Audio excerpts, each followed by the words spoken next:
SMTN.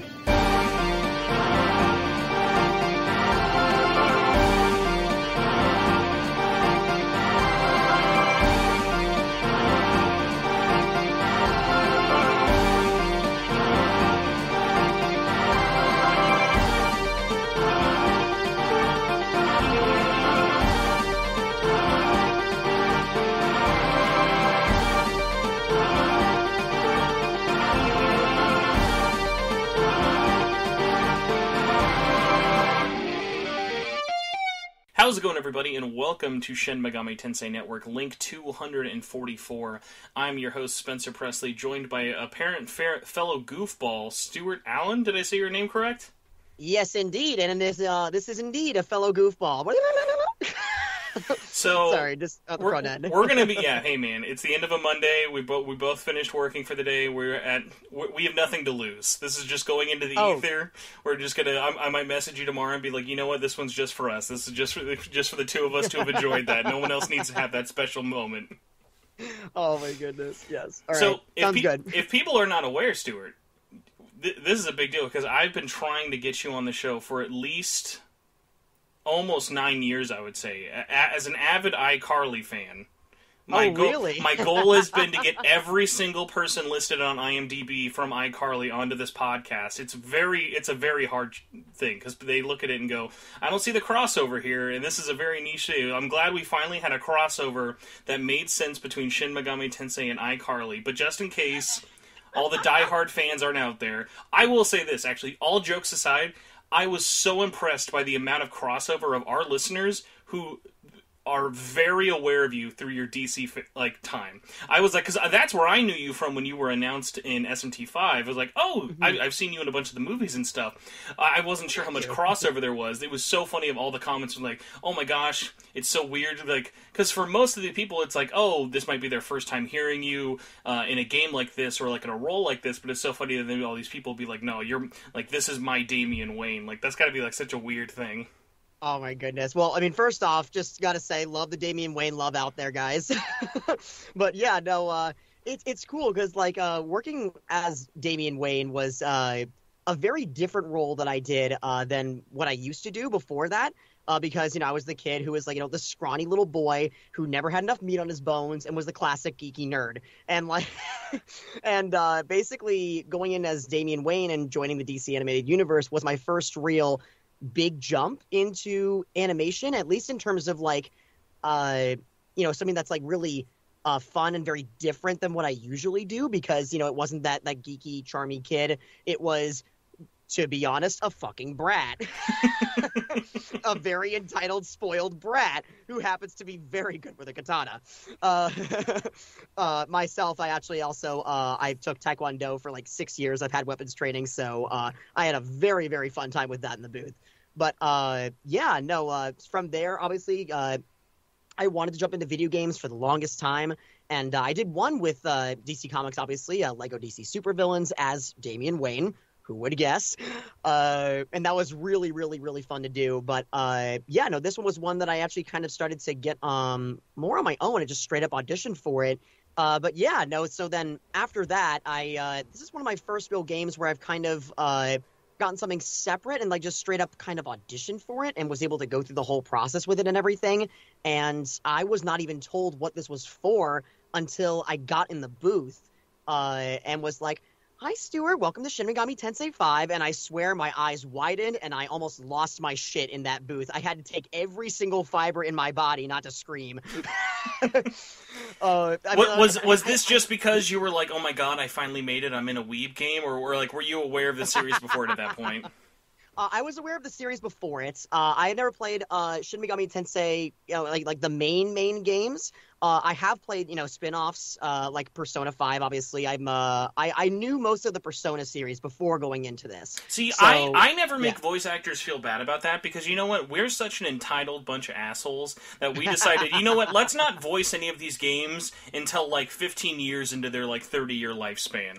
Like I was explaining recently, I was just talking to Casey, and I was like, Casey was talking about playing Nocturne and like how different like the amount of voice lines were, and I was like, no, we just dubbed Nocturne. Like that game was completely silent when it came out like 10 plus years ago.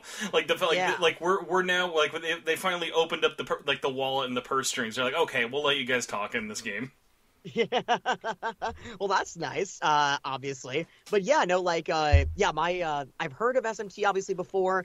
I knew it from Persona, and I knew of Atlas in general just from their games, like from Catherine and everything else.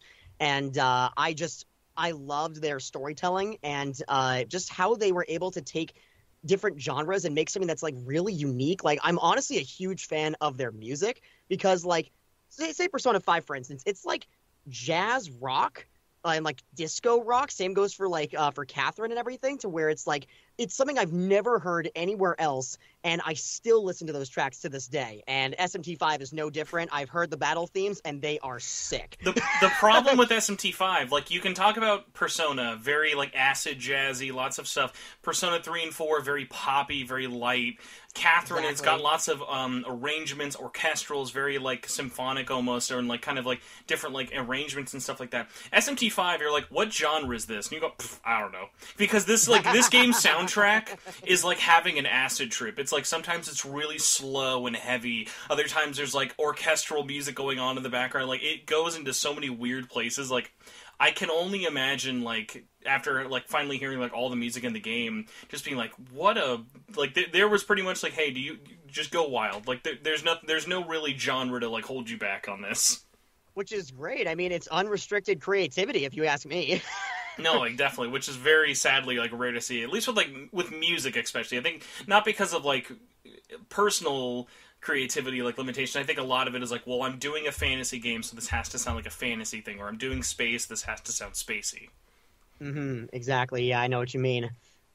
So for you, I gotta ask if you remember, when did you get kind of brought into voice Ichiro? Also, hi everybody, world's most professional podcast here. Stuart voices Ichiro Dazai. If you don't know who that is, I'm very sorry that you came 244 episodes into here. But yes, you are Ichiro Dazai. But yeah, when did you actually start the recording process? Because I know for everyone, it's been kind of all over the place in terms of like this year and everything. Yeah, exactly. I'll just say, pandemic life is lovely. My first session was way back last year, actually around this time. It was around Thanksgiving, my first session with them, and I auditioned for it like 2 months beforehand, I'm pretty sure. And then I didn't even I remember seeing, like, I sent off the audition. I was like, this looks like such a cool game. I'd love to get a part of this. And I was also, when I was in that booth, I was like, I know that floral design from somewhere. I don't know where, but I know that floral design, on the blazers. Mm-hmm. And I was like, I have a good feeling about this. But yeah, I sent that one in, and then 2 months go by. I get told that I've been asked to come in for a role, and I'm like, oh, okay, great. What's the role? And they say, Ichiro, project code name, and I'm like, Ichiro. That name sounds familiar. And I dug through mountains of auditions from the past couple of months, and it was like, oh, okay. And then I got in the booth, and that's when I heard everything. And yeah, but ultimately, it was in total, we started around Thanksgiving. It was about, average 4-hour sessions, the way voiceover usually goes. Had lots of fun, lots of screaming.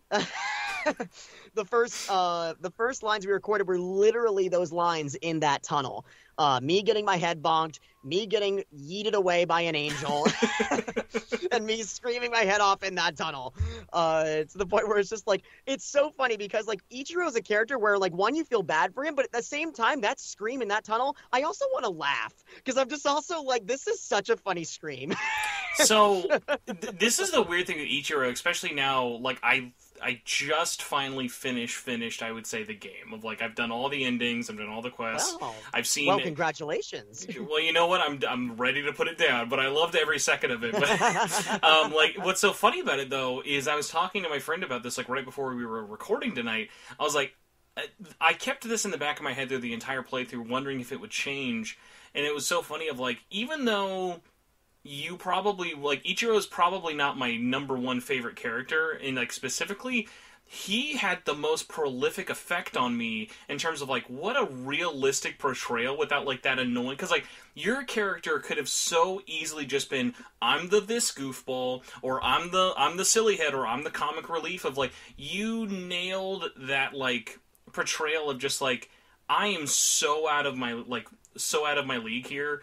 I'm so not supposed to be here, but I want to do what I can. But I'm also like realistic about it. Like, you're not going to have like your coming to Jesus moment 5 minutes into fighting a bunch of demons and angels. Like, he has like one of my favorite moments, without spoiling anything, is like one of my favorite moments of him is that scene where he's like, I just can't do this. I have to hide. Like, I'm gonna die. And I love what the game does. Is I remember like, that all of the characters, like, no one makes fun of him. He's not like, oh my god, that Dazai. Can you believe this guy? Like, he like has like a whoop, whoop, whoop, whoop, whoop, whoop, whoop. Like, no, it's like, hey, this is like a serious thing going on, and everyone's like, I understand why he did that. Like, you're living to see another day is more important than being like trying to be badass in your first battle and stuff like that. And it was so funny of like, it worked really well in terms of giving that like introduction into this crazy setting, world, and war for everything, without that character being the protagonist. So it was really funny of kind of watching your character grow, added a lot more, not only context, but also like basically like kind of subtext to the whole story of like, oh my gosh, like look at how much, like how different you are from the beginning of this game all the way to the end. Like, no matter what you choose, it's like not only does the world look different, but like characters like him, like Ichiro, is just so drastically changed, but it makes sense. It's not like where did he, like, how did he get to this point? Like, it always felt very natural, which I think you did a really good job of nailing.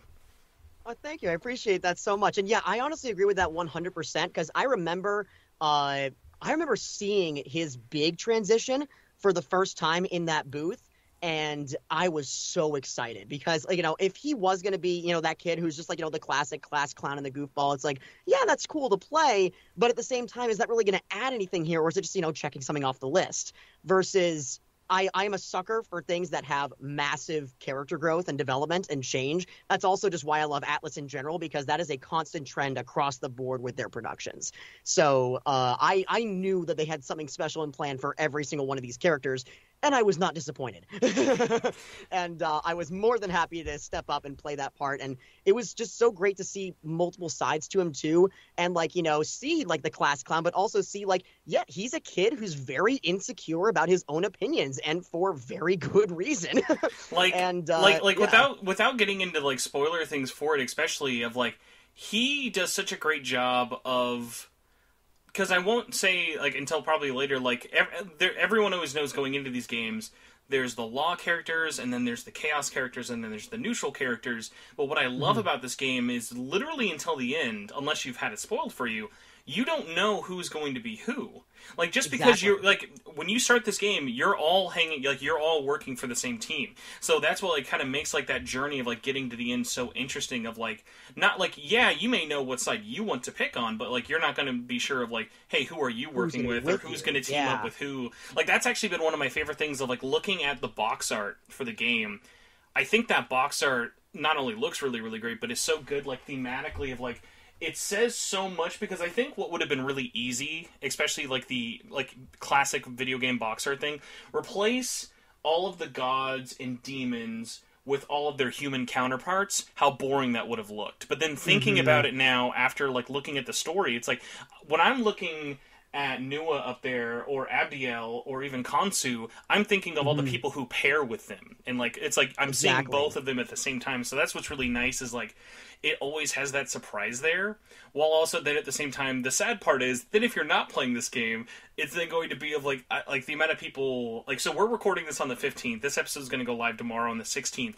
Canada still does not have this game. That's got to be a rough weekend, because there was a big shipping delay. Yeah. So I'm like, everybody in Canada, I hope you just downloaded this game, or have been really good at just unplugging yourself, because I loved this story so much that I would literally be heartbroken if someone like just got spoiled, because I was like, well, I logged onto Twitter one day and I saw this dude who looked like bleep bleep bleep.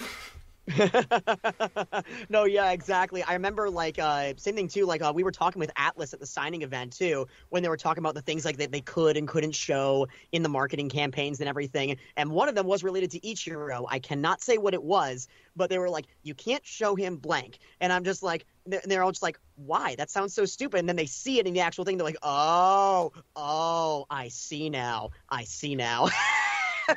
it's just like, yeah, no, obviously having spoilers is just the worst. I mean, like, there's one thing if you don't really intend to play it and you just kind of want to see how it ends. But, like, at the same time, like, you know, when you really are engaged with something and you really are invested with it, it's heartbreaking. The thing with it, though, is, like, while also it, like, sucks to ever have anyone spoiled for anything, there's then always that, like, I think right now, people like me, and especially, like, you, if, like, you're kind of more aware of it, like, it's like that thing of, I want to just now talk to everyone about this, but then I also have to be realistic. Because I remember when I posted I got all of the endings in this game, someone was like, how? I just started it. I'm like, well, to be fair, I've been reviewing it for like a month, and that's with like a full-time job and everything else with it, so it's like, I'm not expecting people to like really be ready to talk about this for a month, and that's going to be so hard. But honestly, for me, it just being out there makes it a lot easier, and I'm sure for you as well, of like, one of the things I wanted to ask you specifically was like, and this isn't even like, because I always think if I was a voice actor in this situation, I would hate how long it always takes for companies to announce an English dub, even though it was worked on months in advance. Because, like, think about it, we've only known you were Ichiro for like 2 months now. Like, how crazy is that? Yeah, and it started a year ago. I mean, to be fair, it was like 2-3 sessions spread out across that time frame because, you know, there were rewrites that went through and just a whole bunch of other things, you know, and just classic development stuff. And, you know, people come back, you know, there's changes and things of that nature. And then obviously, you know, coming in to finish what you started. But yeah, just like, you know, all that time going by and being like so excited to share this with everybody and then not being able to until like September of this year. But at the same time, like, I understand why, because it's the whole thing of like, you know, it's the marketing and everything, and you got to make sure that, you know, the time is right. And like, you know, it's always cool to announce the dub like soon after release so people get excited for it. It's a new spicy piece of marketing. Well, and there's also that really tricky thing to line that there's not a lot of been focus on it unless you kind of look at both aspects of it like me. This is a simultaneous release. Like, Japan didn't get this sooner than we did. So when you start adding exclusive reveals to Western audiences, there's now a higher chance of maybe Japan's going to see something that they weren't supposed to see if the West has it early. Because a little bit of behind the scenes, if you are working at Atlas West, it's not like you're making your own decisions. You are the middleman for all of Daddy Atlas in Japan. Everything Atlas West ever told you, they had to ask 15 other Japanese businessmen in a boardroom if it was okay. Wow. I mean, I do not doubt it. I've heard from a couple of my friends about business practices in Japan, and, you know, I respect it. I entirely understand, you know. Well, I think it's like it's getting a lot better. Like, the idea that this would have been like, I remember when they announced it last year that this was going to be a simultaneous release, a large amount of it was skepticism of like, I don't think it's happening. And one of the funny things is the only real reason that it did happen is actually because of Nintendo. Like, if it was just a normal Atlas game, they would have been like, okay, well, hey, whatever, just release it whenever. But because this is technically half of a Nintendo exclusive, like, because Nintendo actually published this all in Europe and Australia. Basically, Atlas West had America, Japan had Japan, everywhere else this is a Nintendo game. So that was a big thing for them of they wanted to make this, because, like, let's be real, like, when Mario and Zelda come out, there's not like a 3-month wait in Europe and America. It's like, hey, dude, when your game is out, your game is out. And I think in the long run, that's definitely like more of a positive, because, God, talking about spoilers, like, we have some some examples, like Nocturne HD even is a good one, like just a PlayStation 2 remaster that released last year in Japan in October. We didn't get till May of this year. Like, that game is 6 months old now. Yeah, no, that's crazy. No, and I entirely understand too with like, yeah, because then, like you said, like let's say with Canada, where it's like, you know, they have to avoid spoilers if they really want to get into it, and then if they do get spoilers, then you lose customers, you know. Yeah. Now for you though, kind of dipping into a little bit, because I know you'd said you were aware of it. You're actually like, I'm surprised like that it popped up for you as much with the audition and everything for it. Now that you've recorded your lines, and especially now after the I'm Definitely Not Jealous Game Realms event there was, does it feel bigger to you after not only it releasing, but then having like fans come up to you specifically for this role? Does it feel more surreal? It does definitely feel surreal. I mean, don't get me wrong. Like, I know, like, in terms of where everyone else is in the cast, I was, and I don't mean to be like to humble myself. It's just like I feel it's the truth. I am not the star of the show, compared to some of the other roles. Like Damien, I know like was a big, huge crowd pull for the DC Comics and all that stuff. So like having people come up for Ichiro specifically, if anything, it kind of honestly even made it all the more special, just because of the kind of niche role that he is in the game. But if you pay attention to him, there's so much that you learn about the story and everything. So like I was very flattered, and it was awesome to see everybody come through. And on top of it as well, just to be able to hang out with the voice cast, they are all so nice people. I have nothing but kind words to say about every single one of them. Many of them I have met for the first time ever. And they all like were so kind to me, and it was so great to just hang out with them. We were laughing and talking jokes and everything within 5 minutes of meeting each other.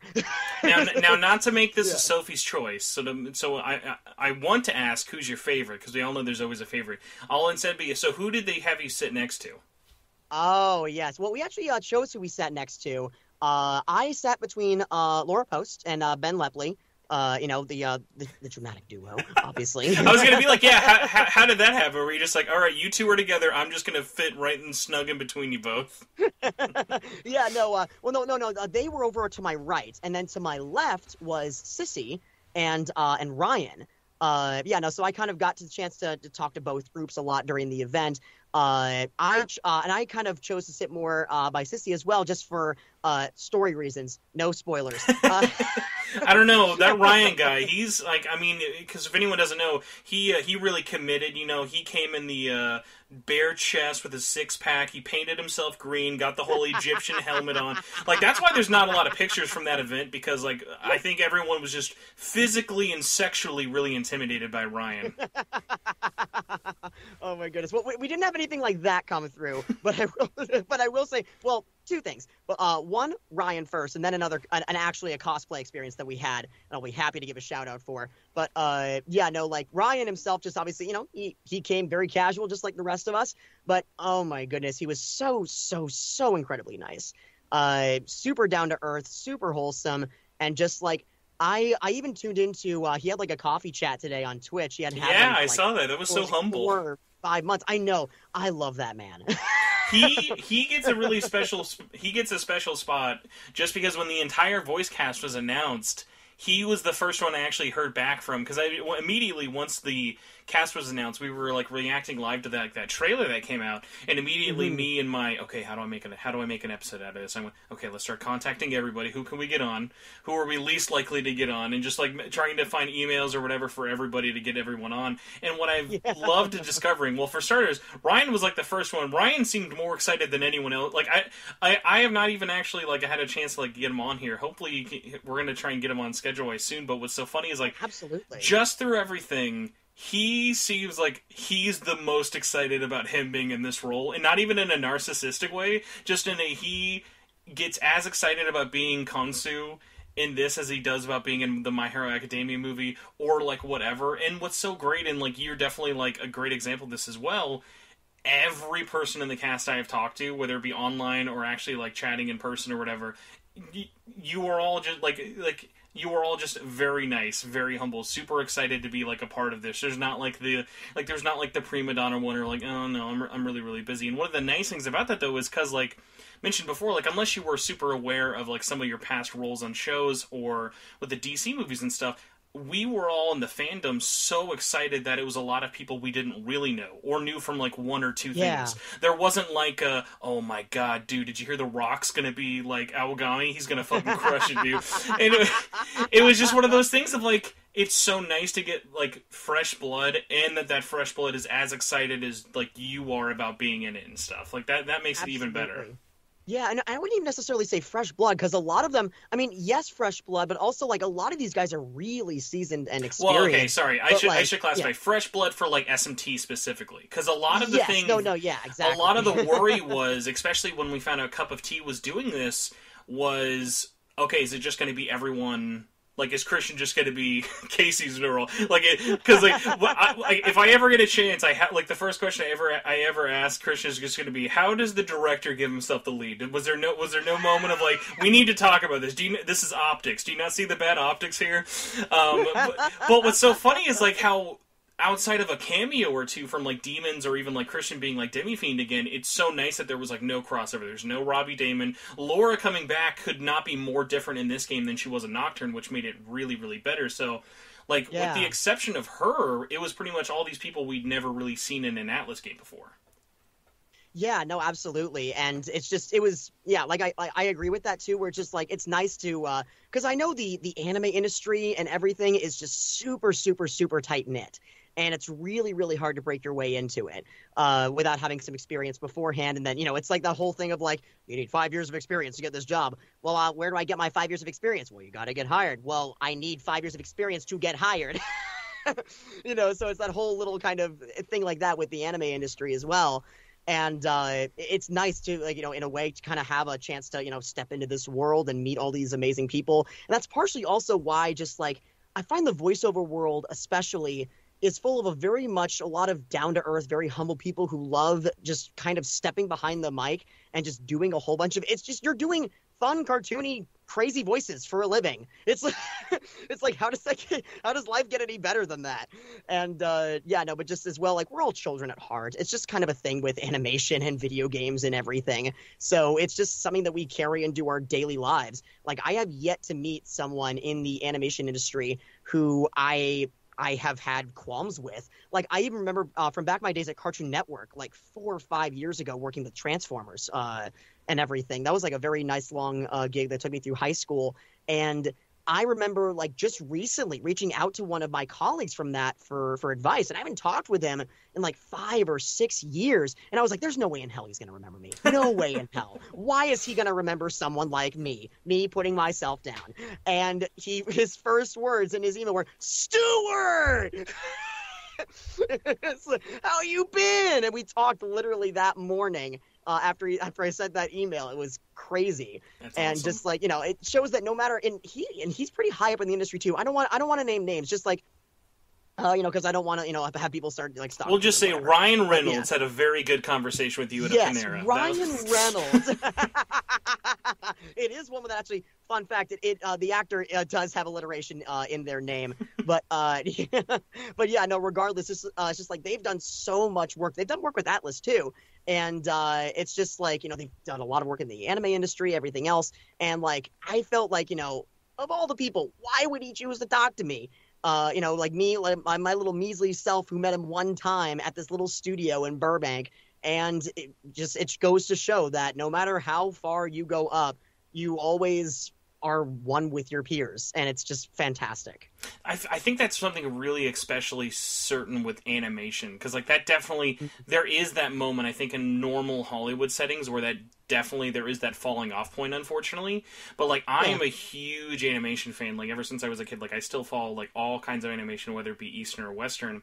And that's like one of the things of like I've met so many people, from voice actors to script writers to audio engineers to like directors and series people. Like I remember actually one of my favorites, like, and all of a dumb name drop moment. That was because it was totally circumstance. I just out of nowhere I was in California for something, and I just ran into Gendy Tartakovsky one day, and I was like, oh my god, if I don't say, like, as a big dumb animation fan, like, if I don't say anything to him, because, like, at this point, they had just announced they were bringing Samurai Jack back, and like that's all we knew. I was like, I just gotta go up to him and just be like, I don't want an autograph, because I normally never care about autographs. So it's like I just wanted to go up to him and say, I'm so excited for your work. Thank God you're doing something that's not just Hotel Transylvania, and also I'm sorry about Popeye. So it was just one of those funny things of like, and what was so cool was like, because I always just assume I'm always bothering everybody, no matter what point in their day I'm bothering it. And it was like the dude could not have been. You and me both. The dude could not have been nicer. And it was just one of those like something about, I don't know if it's just the lower paychecks or whatever, but man, animation makes everyone very humble.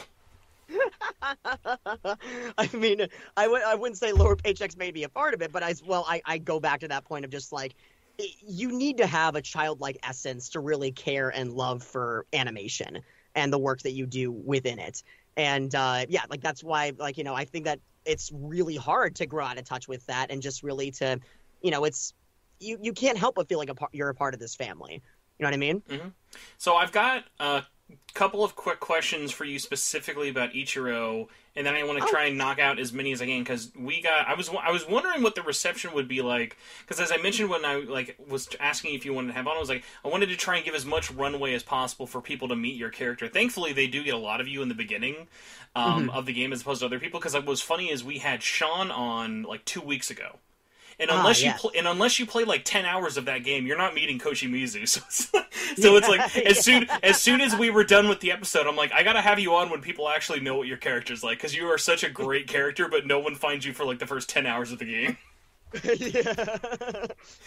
So for Ichiro, one of the big things that always stood out to people, especially before we even knew anything about his character or just who was voicing him, is he's got such a weird design of I would love for the artist who was behind all the characters in Demon Creation is this guy called Doi, and I would love to pick Doi's brain about what went into designing him, because he just stands out in that thing of he's clearly got the it's not the I blonde my hair, I made my hair blonde and I'm a really tall kid. Whether he was a foreign exchange student or are they freckles? Is it just acne scars? What's the facial feature? Because I remember it was really funny when his character got announced. People were editing that stuff out of his face and making him look a little more kind of stereotypical anime. And I'm I love that he has those imperfections. I think that adds so much to his personality of and this is no shots to the character or anything. I think Tao is the most, if you could put anime and a picture of white bread, that's Tao. Blonde, brown hair girl, she's the school idol and's got boobs and legs. I'm that's the most boring thing possible for her. Thankfully, that is not all that's character story, thank God. But it was one of those things of the imperfections and the awkwardness and the other things of it added so much. So for you, when you saw what the character looked like, did you have any initial reactions of okay, am I 7'8"? Why is everyone so much shorter than me? What was your thoughts, at least superficially at least? No, yeah, of course. I mean, in the game, I got a chance to see some concept art when I first auditioned for it, and that's why I said I feel I know that floral sign from somewhere. And that hat, man, that hat stands out so much. That hat is amazing. I want that hat. If you don't get sent that hat in the next 12 months, I will have to make a hat for you that just says sucker, because that hat is that hat just says merch me, please. Out of all the things in the okay, to be fair, the only thing more merchable than that hat is I think everyone who plays the game universally agrees we all want that school blazer. That blazer is certified banger hit. You and me both. I want to wear that to a cocktail party, man. That's oh my gosh, yeah, there's a whole podcast just about that blazer. I have so many thoughts. Oh my goodness. Yeah, no, but when my first thoughts with it was, and as silly as this sounds, but everyone tells me this too, Ichiro looks a lot like me. He does. And what was so funny is when I don't know who wrote up the article or if it was just IMDb or whatever first came up, when we were looking at pictures of people to their voice actor, for whatever we got I don't know, do I need a bug hair age or whatever, I swear the only headshots that came up for you were all from 10 years ago. And I'm I am so certain that this man, because we heard what you sounded like that's not what he looks like anymore. I'm very, very certain you because it was headshots from 13 or 14 or something. It was so funny. Oh yeah, no, I just recently took new headshots. The last one I took were when I was 17, and I looked like I was 13. It was the rare situation of not an older man voicing a younger child. It was a younger child voicing an older man. Yeah, exactly. Yeah, no, and funny enough too, I actually forget where I was going with that, but you know what? If it comes to me, it comes to me. But yeah, no, but I've just been told that all I really need is that hat, and suddenly I am Ichiro. Yeah, no, but on that note, I'd love to do a cosplay of him sometime. But yeah, no, just I remember looking at the art and just thinking he looks a lot like me. I wonder if he feels like me too. And I kind of was able to, and as I was going through the recording sessions and everything, it actually flowed very well. Obviously, my voice was a little bit changed for it, obviously, because I'm a voice actor. It's what I do. But at the same time, in terms of his mannerisms and the freckles and the imperfections and everything, I myself actually have freckles as well. But I felt really nice to see those imperfections, and it made him feel real, especially when I was going through those scenes. And like, I love too how the directors, Caitlin Galt and Kyle, they encourage me, like, in these performances, like, yes, he is a bit of a comedic person, but this is still a very grounded, realistic game. So they didn't want me to go like crazy comedy with like over the top energy and everything. They wanted him to feel real, and I really appreciated that. Yeah, and you bring a really interesting. I'm not sure if this was just like your performance or not, of like, there's not a lot of people out there who really sound like him or you. Like, what's really nice, and I had mentioned this also to Casey and Sean talking before, but like, I cannot bang this into the ground enough. That's why I can't wait to try and get the directors on for this, just because I would love to know like what the hell went into casting this, because like, this is such a perfectly diverse cast, and not like it's diverse because it has to be diverse of like, okay, we have to get this, we've got to get this, we got to get that. It's like everyone fits, but it plays with your expectations in just the right amount, because it's like, even like someone like Ichiro, it's like, I can't think of a single character who not only looks like him but even sounds like him. Like, even though like you have other characters you've done with it, it's a very distinct tone that continuously, like I said, evolves and changes in a natural way. Exactly. Yeah, especially too with just like, as I grew to know more of him and more of his story as well, I was actually able to really connect with him on a deeper level too. Because like I said, like, he's very insecure about his own opinions. I am a very empathetic person. And so thereby as a flaw with that, I always think about what other people think. And it is hard for me to make my own decisions sometimes. So I can entirely empathize with him in those moments, and I could pull so much inspiration to give him that realism and to give him that justice. And then when he has his change, no spoilers, I was able to kind of then go from there and think of like, if I were to explore my other side that has that more confident energy and everything like that, what would I pull? And it was just have fun with it. And it was just, because then from there, I was able to build dynamic range with it. And I was able to give him two different sides to his personality, if not even more, because he's just a very well thought out, very dimensional character. And just as with many characters in Atlas's arsenal, if you ask me. And just, that's why I feel it was so great to be able to come on in for this. And like, at the same time goes for all the other actors too. Like, from what I know, like Casey, they're such a perfect fit for the protagonist for this game. They even look like him too. I've told them, yo, you should cosplay this thing too, and they were so flattered. I remember they popped in on my my Twitch stream actually. My first one I ever did this Sunday. And it was just so nice to have them there with me, just to make the whole thing a bit easier, a little bit less stressful, because I had never done that before. But like, just their personality, what they exude and everything is just it's perfect. Same goes for Ryan, who has just like so many facets to his personality. Same goes for Sissy. It's just very well cast and very, very, very, very good fits. That's awesome. So like I said before, I've got a couple of user questions. You want to try like speed answering through as many of these as we can? Yeah, let's go for it. I will do them justice, but yes. Thank you. All right, so in no particular order, our first one is by Talmy. Talmy says, was it weird being directed as the quote-unquote funny man for a game that is usually associated with being very dark and serious?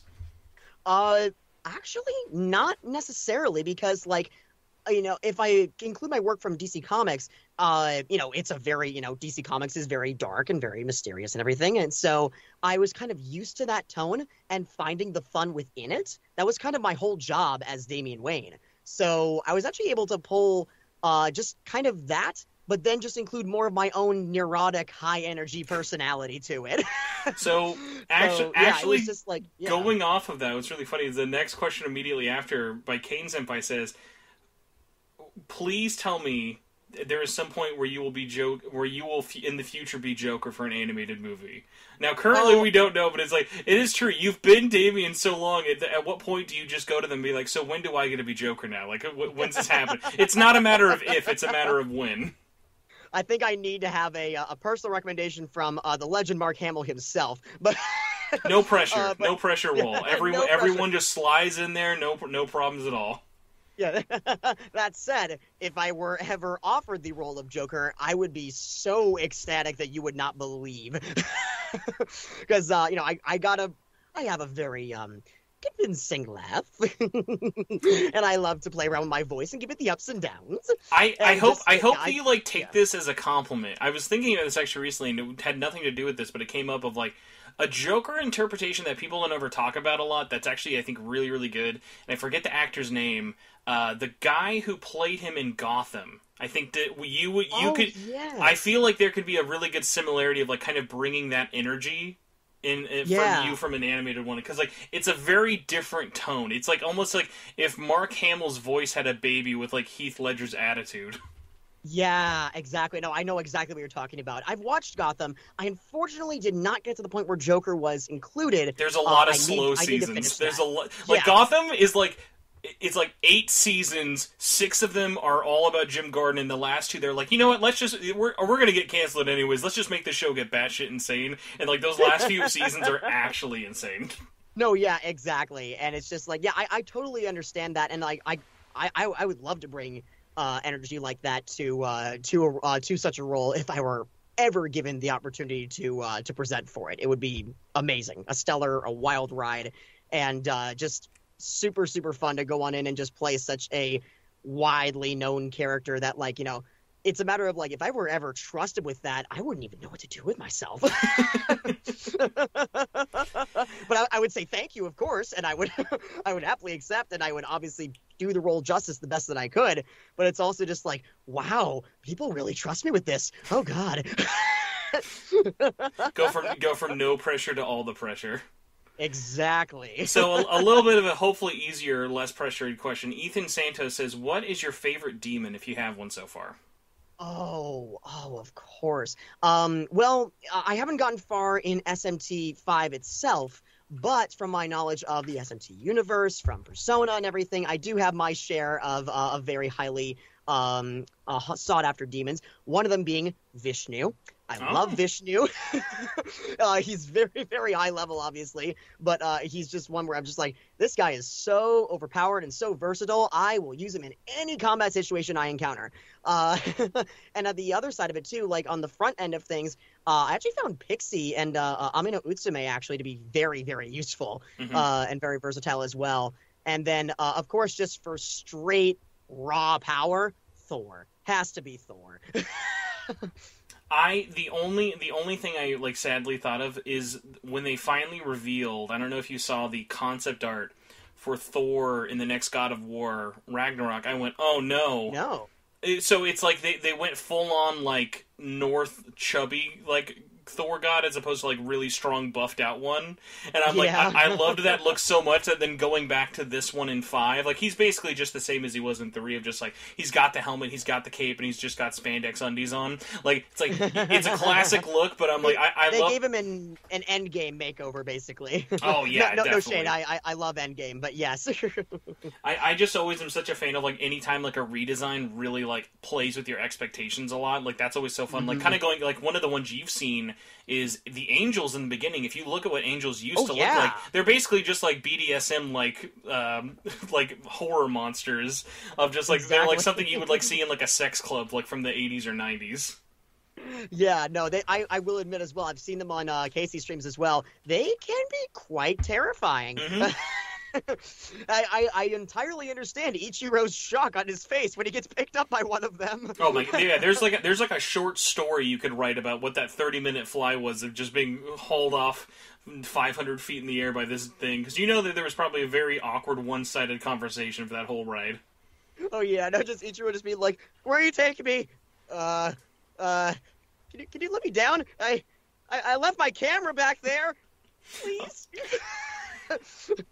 I will say, as a very fun aside, I'm so glad that, because of course we had so little like kind of like preview stuff to go off of your character. Everyone was so worried that Ichiro was just going to be like the Logan Paul type of like here's the white guy with the camera, like just do it. So what's so great is like thank God, like the only reason he's doing that in the game is just because like hey, like it's like you would in a normal school. It's like there's a superstition of this weird tunnel, so let's go film it with like mysterious guy we'll never hear or talk about ever again. So it's just yes, mysterious guy we'll never talk to again. By the way, I'm so sorry if you got crushed by Rebel. I do not cover liability insurance. He does make it out. Someone made a joke on launch day. They were like, "So this guy just dies and we're going to ignore it, right?" And they're like, "Don't worry." The guys involved with, like, one of my favorite things is, like, this game has like 10 out of 10 flavor text. Like, talk to every person you can until they have nothing else new to say, because there's never like the "I'm okay, how are you?" Like, everything at least either adds to the world or has funny little, like, lore tidbits of, like, when you find out, like, later on, they're like, "Oh yeah, that guy made it." Like he lived. Like, that guy's gonna be telling stories for generations to come. That's amazing. I mean, and I would expect nothing less from Atlas for doing so. No, honestly, copywriters don't get enough justice for what they do for these games. So we have a possible controversial question. Lex Wong says, "Do you prefer dubs or subs, personally?" Oh, I see. Oh, here's the thing. It sounds like a cop-out, but I swear it's not. Both. And it depends on... You know what? I definitely agree. Like, on one hand, I like my games dubbed pretty often. Squid Game, I'd like it. I'd like subtitles, please. It depends. Like, how I always think it's funny. People on the internet will break it down of, like, it's one or the other. It so depends on who's doing it. And even when it's like, you can't... I always find it so polarizing that you have to be one over the other. Well, like, you don't... Because then you go to the thing of, like, either A, all dub casts are bad, or B, all subcasts are bad. Yeah, because, like, you can't just break it down, because you can't even just say, like, "Oh, well, Bang Zoom does bad jobs, but then PCB does really good jobs," because there are so many instances of, even, like, with stuff of, like, so many companies, like, are never just hit or miss. It's like everything is like, who was the director, who was the writer, what was the production, like, what, like, there are so many aspects of into it. Like, because trust me, there are even situations of, like, watching a subtitle thinking, like, this is really, really bad. Of, like, there was a weird one of in the opposite of, and this kind of got, like, swept under the radar, I think it was this year actually, was Netflix did that anime for Yasuke. And I tried the Japanese dub, and I was like, I wasn't actually feeling it as much as the English one. It was very funny because, like, clearly, like, Netflix and whoever else was behind it put a lot of money into the Japanese animation, but the Japanese voice acting definitely felt very tacked on, whereas the English cast felt a lot more deliberate. Yeah, I kind of felt that, honestly, with, I mean, like, I loved both the sub and the dubs, don't get me wrong, but I leaned a little bit more toward the dub in this specific one, Dr. Stone. It's one of my favorite animes ever, mostly just because it's Minecraft and Civilization meets Bill Nye the Science Guy, and I never thought such a combination would be so more perfect, on top of the fact that all the science is real. I have an electrical engineering roommate, and he tells me, yeah, bro, these guys must have been fucking engineers. This shit is all legit. And it's like, but also just too, like, the way, like, the actor behind Senku just really gives him such, like, a demonic feel to him, but also makes you want to root for him, is a masterful balance. Oh my gosh. And, like, same goes for, like, the other ones, like Tsukasa and everything. And Gen, I love Gen's voice actor. Just, and everybody too, where it's like, no one necessarily feels annoying. Even Taiju. I know it's like some people get on Taiju because he just screams all the time, but I'm like, but I like him, though. Screaming in anime is so divisive, because I think it's one of those things of, like, it's like you either perfectly, like, there's that really thin line of just enough campy or you're overstaying your welcome, and it's like, it's not an enviable position for anyone. Oh, no, of course, and I definitely give mad respects to anyone who has to undertake such a hard dilemma to take on. But, like, yeah, and that goes back to that question of, yeah, no, like, I like sub, I like dub, I just kind of see what I think of both the casts, and I'm just like, I'll just choose either or when that day comes. So, possibly another hard question, so apologies again. Casey Simon says, favorite JRPG? Oh, you had to give me the hard ones.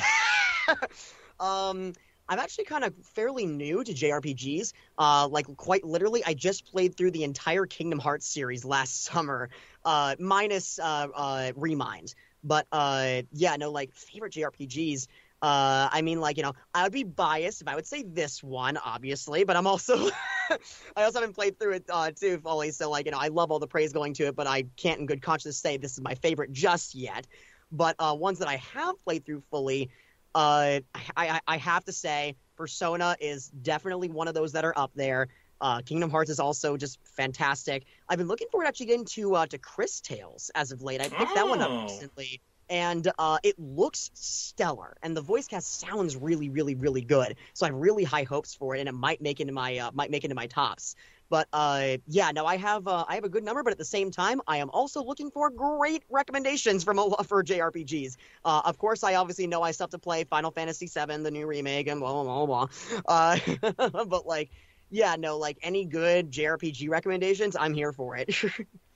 Okay, so before, because I know we're like at around our thing. Do you need to start wrapping up, or do you want to try and fit a couple more in? I can fit a couple more in. We're all good. Just let me know. Feel free to just put the podcast bricks on it anytime, so I don't want to steal you for too long. So Alfie Hudson, oh yeah, for sure. Alfie Hudson says, "Did you play any?" Now I know you didn't, so I'm going to try to change your question a little bit. Hopefully, it makes sense. Alfie says, "Did you have any experience with the Japanese version of Dazai before voicing the character? Like, were you basing it off of the Japanese one at all, or were you just kind of going off the character notes?" I did have, in terms of when I got in the booth, I did hear the Japanese dub. I mean, not Japanese dub, excuse me, Japanese sub. The subtitles and the Japanese voice for Dazai when I was in the booth. Now that's a power move. Imagine if you're recording and you go, turn off the subtitles. I don't even need it. Just give me their lines. I'm gonna go full Google Translate on this performance. Oh my goodness. Yeah, no, it's just like not even a script. It's all given to me in kanji, and it's like, oh boy. Like, all I know is, I know, ohayo gozaimasu, arigato, sumimasen. I know enough to hold like a little conversation. Eigo ga wakarimasu ka? This character says delicious a lot. He just keeps saying, oishii, oishii. Omae! Anyways, but yeah, no, I got a little bit of it, and he was very like over the top, and very like, you know, like loud and energetic and everything. So I knew that I could pull some from that as well. But at the same time, I knew that like at least my interpretation that I could best give for Dazai wasn't really to copy what the Japanese voice actor did, because if I did, then it's just like, well, why do you need me? You know what I mean? The whole goal of an actor is to bring yourself into the role. So I did have that as inspiration, but I was also like, okay, so that's as inspiration. Now, how about the other half? What can I bring into this? And that's kind of where I found that nice little marriage for Dazai. Awesome. Okay, I think we pretty much actually instinctively answered everybody else's questions, so I think I can put the warning up for, I have like 1.5 questions for you that if you have not beaten the game, please do not listen to this question. And then look at the show notes for where then I will then plug all of our stuff and where to find you. But important warning time for everybody, so pretend alarms are playing. So I've been dying to ask anybody this, and you're going to be the only one I can actually blame on it, so I'm sorry, Stuart. So at the end of the game, as we've mentioned, there's a bit of a transformation with Dazai. Mm-hmm. My good friend Ozzy refers to it as his Virgil moment. I don't know if you're aware of Devil May Cry. There's a hilarious thing with Devil May Cry with Virgil as a character who literally has Dante's hair, but just when he slicks his hands through his hair, he apparently has immortal gel in that hand. And the hair is perfectly slicked back and will never move ever again without the hat. That's not my question. You think it would have been about the gel, but no. When and why is only his left pant leg rolled up? I have so many questions about that fucking left pant leg. When I saw that was lifted up and not both, I was like, there better be a short novel. I want a novella. I need a whole spin-off about why this one pant leg is up. Oh my god, it's what the cool kids do. I get it with the hair. He nailed the look, and then it was like, you should have stopped while you were ahead, buddy. You were this close to greatness. Yeah, no, I mean, like, I honestly don't know about that. I actually didn't even remember that his legs were uneven until you actually mentioned it. I was getting ready to be like, okay, well, like, all right, so I have to talk about my hair care routine here, or what exactly are we going for here? But yeah, no, it's just like, I mean, at least in terms of like what I know theoretically from an animation perspective, asymmetry often has a nice appealing effect in animation, because it makes things more interesting to look at, and it's more dynamic. It has a more silhouetted pose and things of that nature. So I'm sure, at least from a technical standpoint, that might have been why they did that. But at the same time, I'm also just like, I feel you, where it's just like, I get it, but does that really? I feel like I want to be his parent. Be like, come on, son, come on down here. Let me roll that down. You can choose one or the other. Mom. That's exactly what my mom would say. Don't be my mom. Now you've already stepped into my landmine, so I'm sorry. The other spoilery question. Yes. In no pressure, but this will be canon depending on what you say, so no pressure at all. Is boy. Dazai does Dazai just have the world's biggest mommy issues, or is he just like the least decisive person you've ever met? Because the more I think about it, I'm like, he's clearly like probably got some like MILF mommy issues with Abdiel. Like, there's no reason he's not following her around here for like. It's not just because like, hey, she's a big gold lady, I want to follow. Like, there's some Oedipus stuff going on here, right? Like, what's going on here? I assume you're referring to Abdiel. Oh, sorry, Abdiel. Yes. Yes. No, I mean, in terms of like what I know of his past in general, he has a lot of parent issues. And it's a lot of what makes him very indecisive about everything, because he doesn't know, like, every side that he picks is always wrong.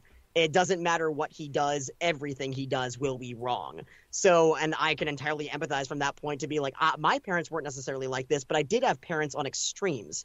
So like where one was like extreme on one side, the other one was extreme on the other. So if I did side with either or of them, yeah, no, it'd be kind of a tough pickle to deal with.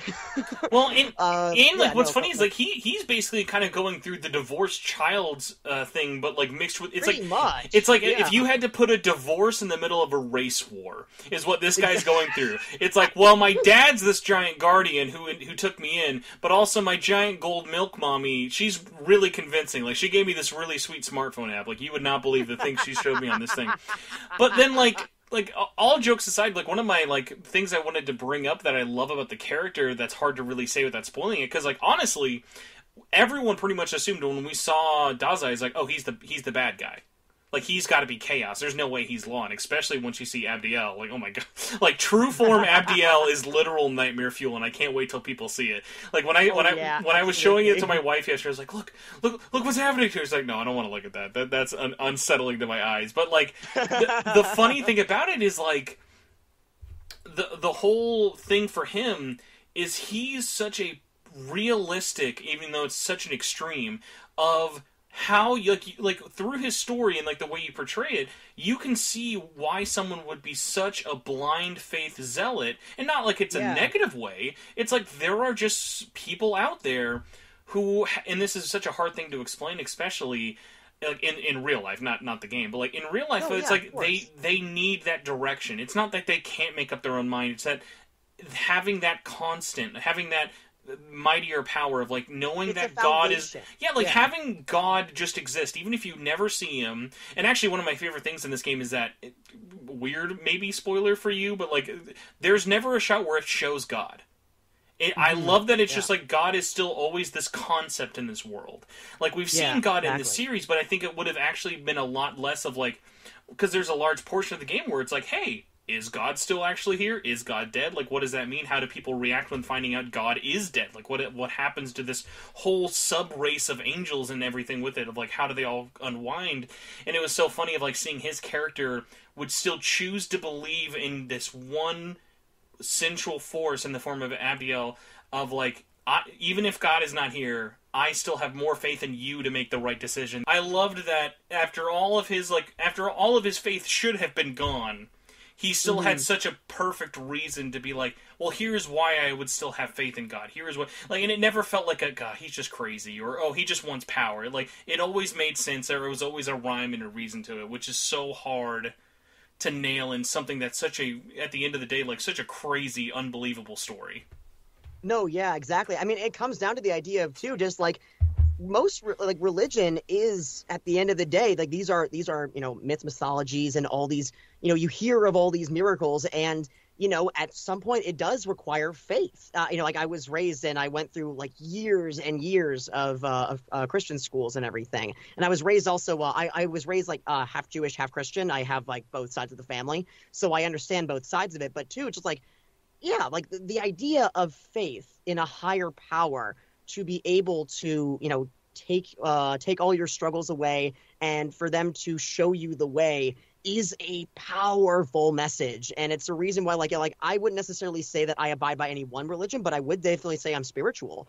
To that, I do believe that there is a higher power that is at least influencing what happens in our daily lives. And I can understand at that point why Ichiro would put so much faith in that complex, especially with someone like Abdiel in the equation, to where, like, someone who doesn't really have a lot of decisiveness in his own life because he's always been so scared to, and looking for someone to give him that direction and tell him that everything is going to be okay, and define that with Abdiel and the whole crew. At least to my knowledge, I've not played through the game to that conclusion yet. I entirely understand why he would put so much into that, because he's never had that before. Mm-hmm. Well, if there's anything I've learned over the last hour, I could not have been more happy, Stuart, that you were the one who voiced Ichiro. You have not only done such a great job in the game, but you also, like, I feel like everything I would want to talk about the character, or even just about anything in general, even if it's just stupid stuff, I cannot thank you enough for the sitting down and talk with me, man. It was such a delight getting to chat with you, and hopefully everyone out there got to enjoy listening, and hopefully didn't get spoiled about those pant leg spoilers. But that is spoilers. I count that as spoilers. I'm that kind of guy. But before I let you get out of here and hopefully not steal any more of your night, where can people find you now that you're going to be Mr. Pitbull 2 worldwide, everywhere, streaming all the time? Oh my goodness. Well, first of all, obviously, thank you so much. Twitter, you can find me at Stuart Allan 42. I had that because 42, Answer to Life, Universe, and Everything for Hitchhiker's Guide to the Galaxy fans out there. I was really hoping you were actually 42 years old. Like, you looked like a 13-year-old child in your old headshots, but you're actually 42. It's just we don't even know where to start with you right now. I have been told I'm a very, very much an old soul. and then of course at the end of the day as well, for people who are looking forward to just jumping in with me on this crazy journey and trying streaming, I'm not looking, and let me get this straight here, I'm not looking to become like a streamer, top gamer, influencer, or anything like that. I'm using these tools as a way to just connect with other people and just my audience, and just to straight up have fun. That's my main thing. So yeah, but with that, if you're down for come hang out and have chill vibes and just have fun, yeah, follow me at twitch.tv/Stuart After Hours. And I will try and do my damnedest to be your unpaid intern and keep retweeting whenever you or any of the other voice actors do your streams, because like I think that's also one of, like, outside of situations like this where like you can have like a long form conversation, those are just like such like kind of fun moments of just being like, hey, we're just hanging out. Like, it's a no pressure. Like, those kind of streams are like, could outside of the technical aspects of making them run and make sure nothing lights on fire. Oh yeah, like, of course. The act of it is always just so nice of just like having, you never know who's going to pop in, a lot of fresh faces, especially after like a big release. And something about an RPG, it's just it's a really good like kind of like comfort game to just like watch someone play and just like shoot the shit in the background. Exactly. No, I entirely understand that. And actually, on that note, too, another thing, I may or may not be getting this up and running, but, the signing event last Saturday at Game Realms has inspired me to try to create a Streamily, and to, like, get my signatures and prints and everything out there more accessible to everybody who could not attend, because, there are fans. I have fans and friends in the UK and around the world, and obviously, it'd be great to just be able to connect with them and, give them things that they would treasure and that they would love. So, yeah, I'll be trying to get that up and running at some point, and, I have, artist friends of mine who've been really excited to make these custom prints and share them with everybody here. So, yeah, I'll be trying to get that up and running as well. Is there an update on that commission I was telling you about earlier off the show of it's Dazai and Damien just really, they're like, it's almost like they're playing tonsil hockey. They're really deep in each other's mouths, but like it's tasteful. They both have their shirts off, but like it's a tasteful nude, Like it doesn't feel graphic, but you feel uncomfortable looking at it.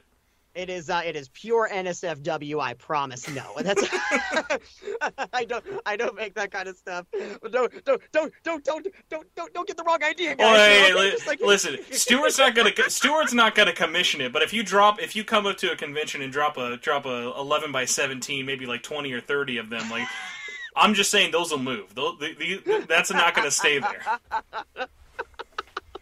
Oh my goodness! Thank you so much for having me, Spencer. No, it was such a blast getting to talk with you. I'm so excited for everyone to get to listen to this. And also, if you are listening to this and listen to the actual show notes and skipped around, if you didn't get to hear all the spoiler stuff, please play Shin Megami Tensei 5. Or if you don't even have it, Yes. please play it. If this is your first game, your 5th game, your 19th game, it's literally like the RPG of the year to play. Which, boy, if you want to talk about a biased statement, I'm pretty sure this podcast saying that is a very biased statement. But take my word for it, it is very good to newcomers and oldcomers alike. You will not be disappointed. I can also agree, as a newcomer to Shin Megami Tensei itself, I am very, very, very happy with this game, and I'm so excited to see what happens as I play through it.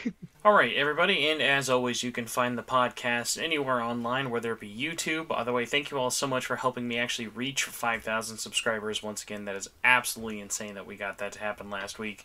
And the support has just been really, really overwhelming. So if you enjoyed the podcast, you want to listen to it there, or check out our 11-hour launch party live stream, you can check it out there as well. Basically, that place is going to be your one-stop shop, not only to find the podcast on YouTube, but also to find videos, reviews, interviews, anything that I want to post up there. That's going to be the one-stop shop. Just check out Spencer Presley on YouTube, or check out the description below. Find us on Twitter at Torchwood4SP or SMT Network. You can also find the Facebook group. There is the Discord. Check us out on iTunes, Spotify, wherever you like podcasts. And of course, if you want to help keep this show going, go to patreon.com/SMTN and you can become a Patreon fan or a SMTN executive producer. Being a fan means donating $1 or more. You get the show early whenever is possible, get all sorts of perks, help out the show, keep the lights on. If you want me to say your name every episode, just donate $5 or more every month, just like Jack Ingus, Cross Renren, Dozy Bear, Jazzy Jefferson, Lena Heffer, Patrick Dessart, Philip Myers, Sisho, and Solaire. I cannot thank you all enough for all the Patreon support recently. Over the last month, it has just been super awesome to see so many of you not only supporting the podcast, but just being more active, talking about the show. I know everyone is really excited for Shin Megami Tensei 5, but just kind of seeing it and actually having it really help me in terms of hosting fees, motivating me to keep doing stuff like this, keeping me alive enough to do an 11-hour straight live stream is just absolutely insane. And you guys are all so awesome. I cannot thank you all enough. So while I always am thanking the guests and now I always appreciate the listeners, I really cannot thank all of our Patreon producers enough, and even our Patreon fans. Every penny, every dollar, whatever you're able to give always helps, and I cannot thank you all enough. So thank you patrons. It was a really big week for me and I really appreciate it. Alright, and Stuart, I will not make you sit here and listen to me say all of where people can find us, so we will, with the magic of editing, have already heard all of this and me venting and vamping, so now we can just pretend like we're actually saying goodbye to each other and the Incredible Hulk music is just playing in the background with the piano. Perfect. So goodbye everybody. Goodbye everybody.